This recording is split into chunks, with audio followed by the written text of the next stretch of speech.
Welcome back to the Angry Cook. Y'all know I was away for a few months with family, and during that time I was looking at stuff online, fermenting things. That's what got me started, not started, but restarted on a sauerkraut. And I saw another one, pickled red onions, and I thought that sounded pretty damn good. In fact, I posted a picture the other day of my first batch to experiment with it. It wasn't really good. It was excellent. It takes all that oniony bite out of it. They're kind of sweet and tart, sweet and sour or something like that at the same time. So I'm about half to 3/4 done with the jar already. They're good on everything. Tacos, chili, on the side, salads. I can't think of things it wouldn't go with. Maybe ice cream. So I'm going to show you how I made it. I'm going to make another batch and put it in the fridge. These last about 3 weeks in the fridge. They're not a pickle per se. They're not a preserved pickle. They're just pickled and have a refrigerator shelf life. So that being said, let's get on with it, and I'll show you pickled red onions. And I hope you enjoy it as much as I'm enjoying eating them.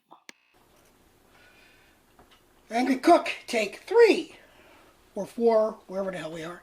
Anyway, welcome back to the Angry Cook, and today we're going to be making fermented red onions. These are fabulous. I did a little teaser shot the other day on the page, and that's what's left. This is, I made it on Tuesday, and this is Friday, and I'm almost done. So I'm making another one. These are fabulous. What we need. I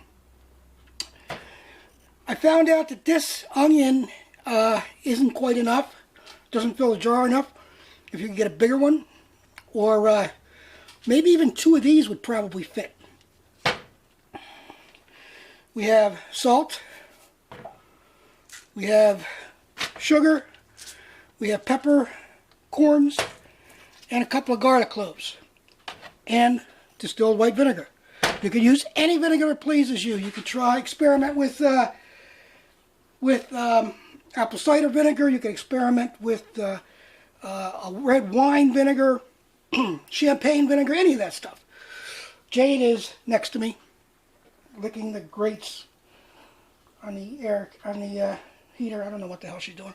Anyway, let's get started. Oh, I also sanitized sanitized. Didn't sterilize it. I sanitized it.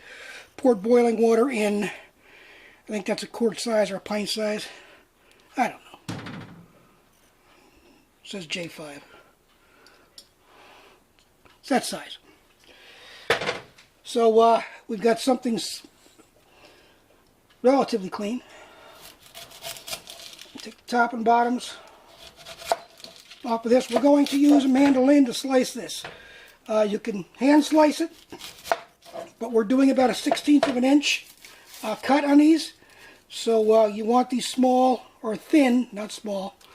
So if you don't have a mandolin, get one. There's cheap stuff out there for grating things. You could even use a box grater with that one long side on it.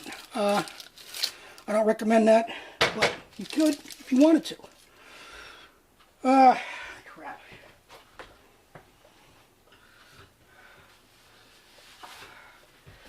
Remember what I said about having a trash bowl or something?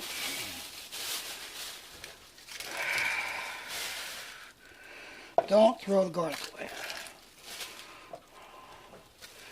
I'm going to do that. We're going to take the skins off our garlic.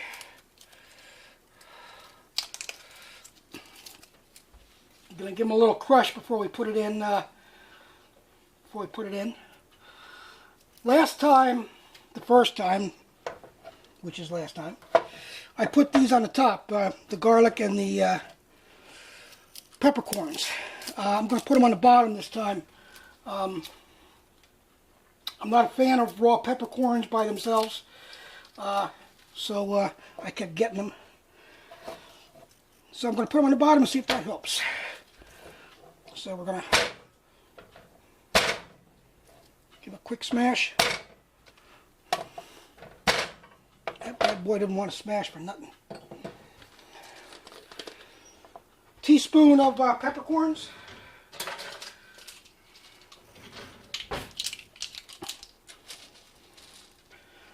You don't have to be exact with this part of it, really, or with any part of it at all when it comes down to it.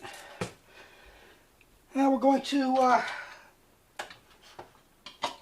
slice our onion on our mandolin. We're just using a standard cut.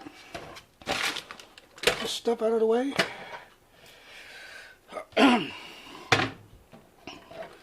Don't need a knife. Need the hand guard. We're going to set this to, or did I do 1/8 of an inch? Did 1/8 of an inch, not a 1/16 of an inch. 1/8 of an inch. Put that on top, put the hand guard on, and go to town. I'm going to start at the back and work our way forward. Makes quick work. I'll bring you back when I'm relatively done here and you can see what happens. These are really strong. I'm tearing up. Big time. The one nice thing about this is the brine you put this in, or the liquid you put this in, is going to take most of that, if not all of that, harshness away. It works really, really well. You get a little sweet and sour kind of with it. Let's put that back up again so I don't cut myself, which is very likely to happen. I'm just going to clean this up, collect as many of these little lovelies as I can, and hopefully most of them haven't fallen down on the stove. Now, we're going to take, and we're just going to pack these in a jar. As I said, we could do 2 of these and pack them a little tighter, and I think that would really work. Plus make more of these, which is just absolutely wonderful. Trust me on this, this is something you don't want to miss.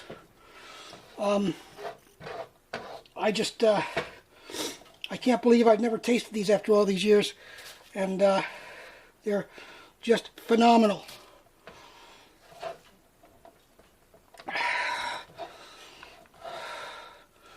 They're phenomenal after a day. They get better every day after that. If you can believe that, and if you can't believe it, you should, because it's honest to God.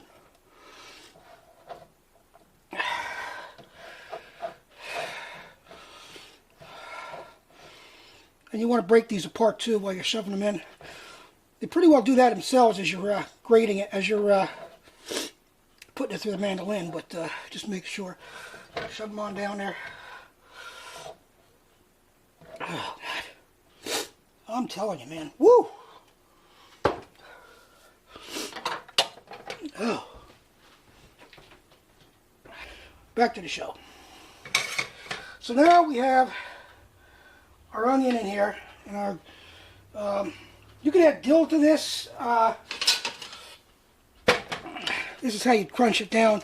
See, we got room for 2 onions in there. Just use a wooden handle or something, and just push it down. It doesn't hurt it. How'd you get on the outside? You want all that under the liquid anyway.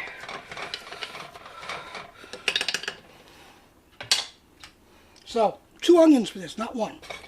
Now, into that, we're going to put, there's very little cooking, and this isn't cooking, it's just warming up to cause the salt and sugar to dissolve. 2 cups of vinegar.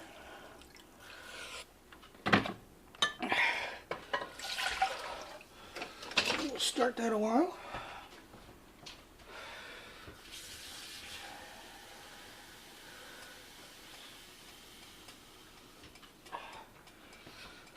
Two cups of water.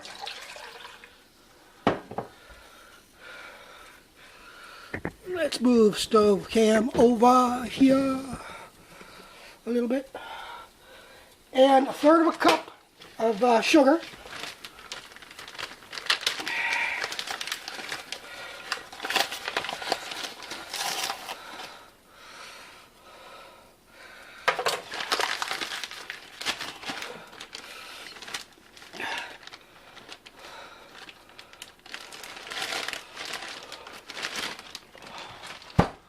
And 2 tablespoons of salt. Kosher salt, sea salt, not iodized salt.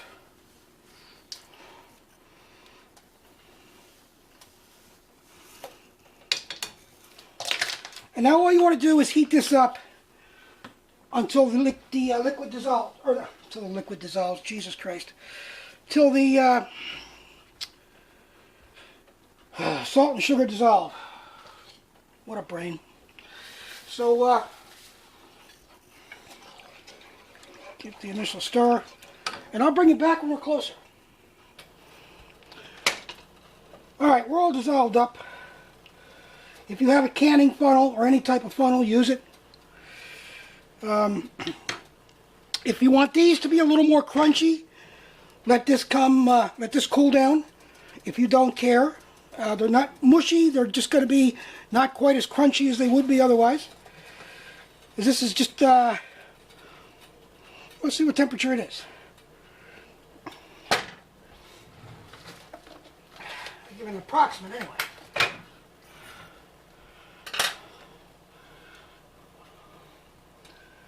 $100, 20, 30, about 135 degrees, which isn't horrible. You can throw it in a bath of cold water in the sink for a few minutes and cool it down quickly. We're just going to fill it up. You want this to be about 1 inch above the top of the onions.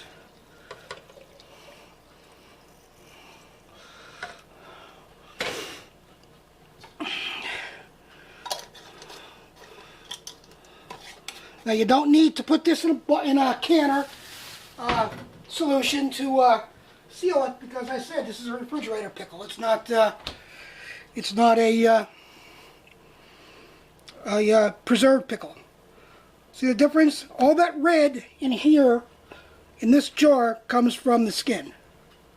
So that'll be delightful in a while. And that, my friends, let's take out some of this and show it to you. Actually, any excuse to eat this is pretty much my motto. You can use any type of onion. You don't have to use red onion. As you can see, they're still crunchy.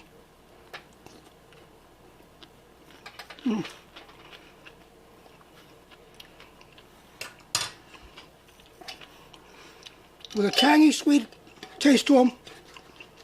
I've had them on tacos. In the short amount of time we've had this, I've had them on tacos.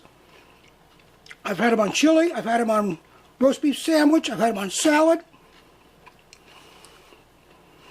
You name it. It'll go. This is awesome. Please try this one. And with that, I'll see you next time. Thanks for dropping in.